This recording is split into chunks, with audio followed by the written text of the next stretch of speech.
BJP और एआईजीएमके के सदस्यों ने मिलकर बालाजी म्यूनिसिपल एडमिनिस्ट्रेशन के खिलाफ प्रोटेस्ट किया, जिसमें कई कमियों को ठीक करने की मांग की गई। अगर 20 दिनों के अंदर म्यूनिसिपैलिटी में कमियों को ठीक नहीं किया गया तो बीजेपी और एआईजीएमके के सदस्य सिटी काउंसिल चेयरमैन के घर का घेराव करेंगे और बड़े पैमाने पर प्रोटेस्ट करेंगे।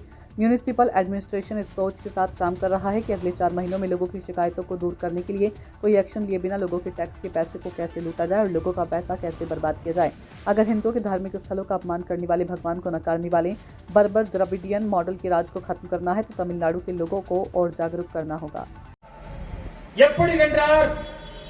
சாராயத்தை கொடுத்து வென்றார், மக்களுக்கு பணத்தை கொடுத்து வென்றார், மக்களுடைய இடங்களை அடக்குடைய இடத்தை ஆட்டைய போட்டு அந்த பணத்தை சம்பாதித்து அதன் மூலமாக லஞ்சம் கொடுத்து வென்றார். இப்படித்தான் ஊர் முழுக்க பேசிக் கொண்டிருப்பதை பார்க்க முடியும். அதை விட ஒரு பெரிய கொடுமை, தமிழகத்தின் முதல் நகராட்சி நாம் இன்றைக்கு கண்டன ஆர்ப்பாட்டம் நடத்தி கொண்டிருக்கிற வாலாஜாப்பேட்டை நகராட்சி என்பதை நாம் எல்லோருமே அறிவோம். இங்க எல்லாரும் என்ன சொல்றாங்க? இந்த திமுக ஆட்சியில் நாங்கள் அண்ணாவின் ஆட்சியை இங்கு நடைமுறைப்படுத்துகிறோம் என்று. ஆனால் பேரறிஞர் அண்ணா அவர்கள் இந்த வாலாஜாப்பேட்டை நூற்றாண்டு விழாவிற்கு வந்த பொழுது சொன்னார், இந்த நகராட்சி என்பது ஒரு முதன்மையான நகராட்சியாக வர வேண்டும் என்று. ஆனா இன்னைக்கு கொடுமை என்ன? திமுக ஆட்சியில சட்டமன்ற உறுப்பினராக இருக்கிற அமைச்சர் ஆர் காந்தியினுடைய கையாலாகாத தனத்தினால பணமும் கொள்ளையடிக்கக்கூடிய எண்ணமும் மட்டும் இருக்கிற இந்த நகராட்சி சேர்மன் திமுகவை சார்ந்தவர் இருப்பதனால எல்லா இடங்களிலும் மக்கள் கொதித்து போய் மக்களுடைய தேவைகளை சொல்லி சொல்லி நடைமுறைப்படுத்த முடியாமல் வரக்கூடிய 4 மாசத்துல எப்படி கல்லா கட்டலாம் நினைக்கிற இந்த கேடுகட்ட நகராட்சி நிர்வாகத்தை கண்டித்து நாம் மிகப்பெரிய கண்டன ஆர்ப்பாட்டத்தை நடத்தி கொண்டிருக்கிறோம். நாம பேசுகிற இந்த நகராட்சி பேருந்து நிலையத்துக்கு பக்கத்தில் இருக்கிறோம். இந்த பேருந்து நிலையத்தில் ஆயிரக்கணக்கான மக்கள் தினமும் வராங்க. அவங்க எங்க உட்காருவாங்க தெரியுமா? தரையில தான் உட்காரணும். நாயும் தரையில உட்காரும். இந்த நகராட்சியினுடைய பேருந்து நிலையத்தில் மனுஷனும் தரையில உட்காரணும். ஏன் தெரியுமா?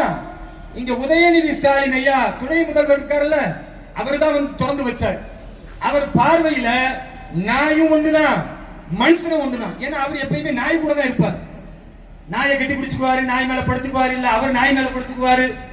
ரொம்ப நாய்ங்க மேல அக்கறை இருக்கிறதுனால மக்களை நாய் மாதிரி இருக்கட்டும் நினைச்சிட்டாரோ என்னமோ தெரியல, இவ்வளவு பெரிய ஒரு பேருந்து நிலையத்தை கட்டி வைத்து திறந்த திரு உதயநிதி ஸ்டாலின் அவர்கள் கூட பல்லெரிச்சுக்கிட்டு நின்ற அமைச்சர் ஆர் காந்தி அவர்கள், அது கூட பல்லெரிச்சுக்கிட்டு நின்ற இங்க இருக்கிற திமுக சேர்மன் அவர்கள், மனுஷன் உட்கார்றதுக்கு பெண்கள் வயது முதிர்ந்தோர் உட்கார்வதற்கு ஒரு நாற்காலியை அமைத்து தரலன்னா இந்த நாசகர திமுக ஆட்சிக்கு இது ஒண்ணு போதாதா?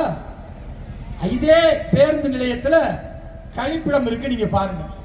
இந்த கழிப்பிடத்துல மக்கள் வரக்கூடிய நேரத்துல ஒண்ணுக்கு போனா 10 ரூபாங்க. ஏண்டா கொள்ளையடிக்கிறதுக்கு அளவே இல்லையா உங்களுக்கு?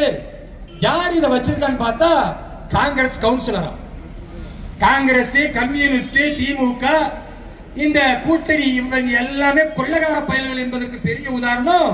ஒண்ணுக்கு போறதுக்கு இந்த வாலாஜாப்பேட்டை நகராட்சி பேருந்து நிலையத்தில் பக்கத்தில் இருக்கிறதுக்கு 10 ரூபா வாங்குறாங்க. சரி, 10 ரூபா கொடுத்துட்டு உள்ள போன என்ன லட்சணம்? உள்ள போனதுமே ஒருத்தனுக்கு ஹார்ட் அட்டாக் வந்துடும். அந்த அளவிற்கு நாற்றம், துர்நாற்றம். ஒருத்தன் நோய் வேணும்னு நினைச்சா இந்த வாலாஜாப்பேட்டை பேருந்து நிலையம் பக்கத்தில் இருக்கிற இந்த சேர்மன் டெண்டர் விட்ட இந்த கழிவறைக்கு போனா போதும், இருக்கிற எல்லா நோயும் வாங்கிட்டு வந்துடலாம். நீ போவியா? நான் கேட்கிறேன். அமைச்சர் காந்தி அவர்களே, நீங்க போவீங்களா? ஒரு வாட்டி வாங்க. இருக்கிற ஏழைவாழ மக்கள் 10 ரூபா கொடுத்துட்டு போறானே, அமைச்சர் காந்தி இங்க வந்து இந்த பேருந்து நிலைய கழிப்பறை இருக்குல்ல, இங்க ஒரு நாள் போய் ஒண்ணுக்கு போங்க.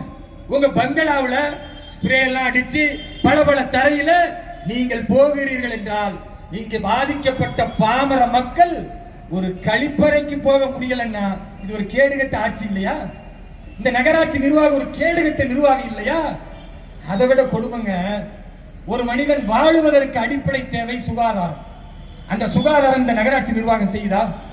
சுகாதார துணை சுகாதார நிலையன்னு கட்டி வச்சிருக்கிறாங்க. அன்னைக்கு அந்த மக்கள்